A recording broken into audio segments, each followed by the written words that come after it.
नमस्कार, मैं हूं प्रतिमा पांडे और आप देख रहे हैं V9 न्यूज। देश और दुनिया की तमाम छोटी बड़ी खबरों के साथ चलिए शुरुआत करते हैं खबरों का सिलसिला।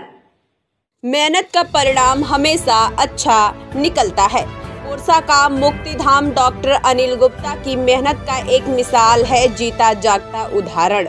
यहाँ पर जो कलाकृतियाँ बनाई गई हैं, जो इसकी सुंदरता तथा औषधि उपवन का रूप डॉक्टर अनिल गुप्ता के द्वारा, उनके सहयोगियों के द्वारा दिया गया है, वह एक मिसाल है। इसे देखने के लिए दूर दूर से लोग आते हैं।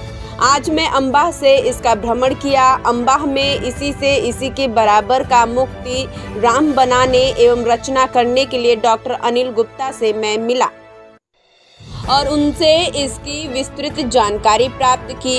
यहाँ की सुंदरता के बदौलत ही इसे वर्ल्ड बुक ऑफ रिकॉर्ड में स्थान मिला है, जो बिल्कुल सही है। अक्सर लोग मुक्तिधाम से डरते हैं, मगर ओरछा का मुक्तिधाम से लोग डरते नहीं हैं, अपितु पिकनिक मनाते हैं, अपनी बर्थडे पार्टी मनाते हैं। यहाँ के मुक्तिधाम में आकर किसी भी व्यक्ति को किसी भी प्रकार का कोई भय नजर नहीं आता है। सुबह लोग व्यायाम करते हैं, शाम को पिकनिक मनाते हैं। यहाँ पर बेजुबान पक्षियों के लिए जो बेसहारा बनाया गया है, बसेरा है, वह भी एक अनुकरणीय है। डॉक्टर अनिल गुप्ता खुद समाज सेवकों के सहयोग से बेजुबान पक्षियों के लिए दाना पानी की व्यवस्था करते हैं, जो शास्त्रों में लिखा हुआ है कि इस प्रकार का कार्य करना एक बहुत बड़ा पुण्य का कार्य होता है।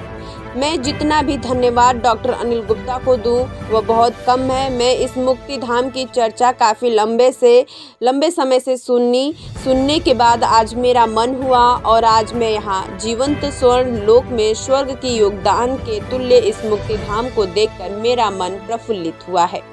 मैं अब हर माह में 2 बार इस मुक्ति राम में भ्रमण करने जरूर आऊँगा।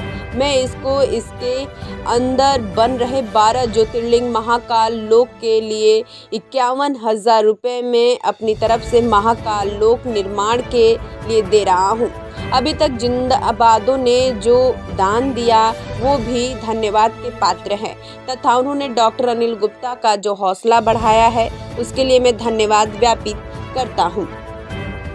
जितेंद्र जैन, दिनेश जैन अध्यक्ष नगर पालिका अंबाह। आज नगर पालिका अंबाह के अध्यक्ष दिनेश जैन ने चर्चित मुक्तिधाम पोर्ट का अवलोकन किया। डॉक्टर अनिल गुप्ता के द्वारा मुक्तिधाम की रचना के बारे में उन्हें विस्तार से बताया।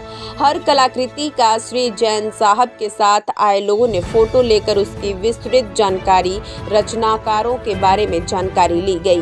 वहीं मुक्तिधाम की रचना में यहाँ गोवर्धन पर्वत से झरता हुआ पानी बहुत ही सुंदर है, तथा हरिश्चंद्र तारामती की जो प्रतिमाएं लगी हुई हैं वो बहुत ही ज़्यादा सुंदर है, तथा औषधि की जो पौधे हैं जो लोगों को निरोगी बनाते हैं वो एक मिसाल है, तथा विदेशी पक्षियों के यहाँ जो निवास स्थान बनाया गया उसे होश भूल जाते हैं।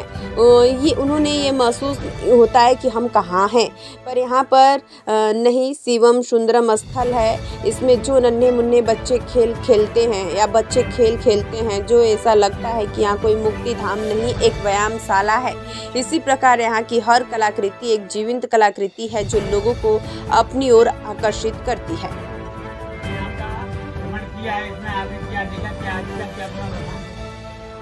मैं दिनेश जैन हूँ, नगर पालिका अंबाह से अध्यक्ष हूँ। तीसरी आज मैंने डॉक्टर अनिल गुप्ता जी के सानिध्य में उनको निवेदन किया था कि मैं मुक्तिधाम पोर्ट देखना चाहता हूँ। मैंने अपने जीवन के 70 वर्षों में इतना सुंदर, इतना व्यवस्थित मुक्तिधाम को मैंने कभी देखा नहीं है। और जो योजना आगे डॉक्टर साहब ने बताई वो तो बहुत ही अद्भुत है। और सबसे अच्छी बात तो ये है कि हिंदुस्तान के किसी मुक्तिधाम में भी कोई मांगलिक कार्य नहीं होते, लेकिन मुझे बताया गया कि यहाँ के मुक्तिधाम में मांगलिक कार्य भी होते हैं। लोग अपना बर्थडे मनाने आते हैं, लोग अपने शादी की सालगिरह मनाने आते हैं, तो ये बड़ी आश्चर्यजनक बात है। और जिस तरीके से धार्मिक आधारों पर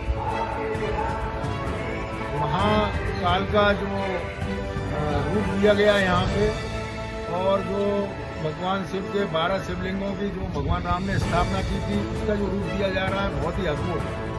और बहुत ही व्यवस्थित तरीके से किया है। जैसे कम पैसों में अच्छी चीज उपलब्ध कराना। ये हम बैठे हुए हैं, लकड़ी की बेंच है, ये लकड़ी की कुर्सी है, बेंच नहीं है। डॉक्टर साहब बैठे हमारे बगल में, बड़ी अद्भुत है। और मैं ये कोशिश करूंगा कि महीने में एक बार यहाँ पे दर्शन करने आऊँ। किसी भी मुक्तिधाम में कोई दर्शन करने नहीं जाता है, लेकिन ओरछा के मुक्तिधाम में आदमी दर्शन करने आते हैं, लोग दर्शन करने आते हैं, महिलाएं बच्चे सब आते हैं। ये मैं धन्यवाद देता हूँ डॉक्टर साहब को कि आपकी ये लगन और परिश्रम हमेशा जीवंत रहे।